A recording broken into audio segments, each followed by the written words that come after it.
വസല്ലം പറഞ്ഞു, ലൗ കുന്തു ആമുറു അഹദൻ അൻ യസ്ജുദ ലി അഹദിൻ ലഅമറത്തുൽ മർഅത അൻ തസ്ജുദ ലി സൗജിഹാ.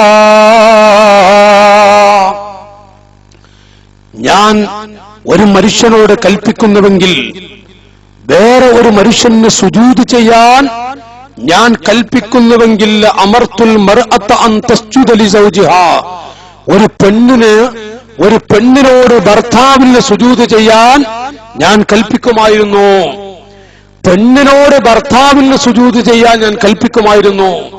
എന്താണ് എന്റെ നാട്ടുകാരെ പറഞ്ഞത്? ഭർത്താവ് എന്ന് പറയുന്നത് അത്രത്തോളം ഗൗരവമുള്ള ഒരു വ്യക്തിയാണ്, മഹത്വമുള്ള വ്യക്തിയാണ്.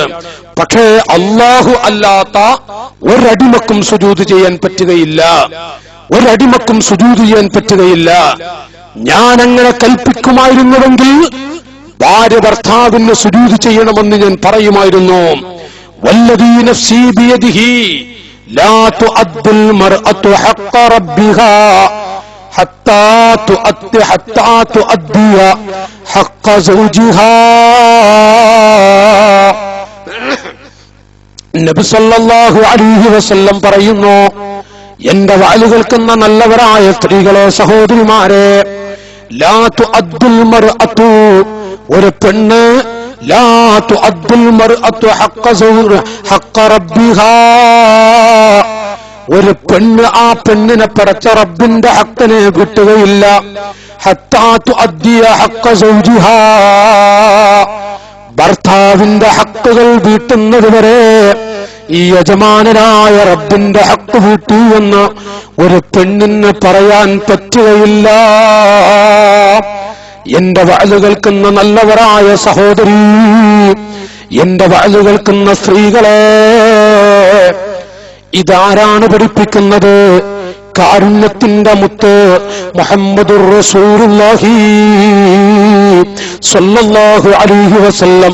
റമളാനിൽ 30 നോമ്പ് പിടിക്കുന്ന പെണ്ണ്, റമളാൻ മുഴുവനും നോമ്പ് പിടിക്കുന്നവൾ, ഫർളാക്കപ്പെട്ട നിസ്കാരം മുഴുവനും നിർവഹിക്കുന്നവൾ, അതുപോലെ ഫർളാക്കപ്പെട്ട ഹജ്ജ് നിർവഹിച്ച ഉമ്മയാണ്, ഹജ്ജുമ്മയാണ്, എല്ലാ സൽക്കർമ്മങ്ങളും ചെയ്യുന്നവരാണ് എന്റെ ഉമ്മ. റസൂലുള്ളയാണ് പറയുന്നത്.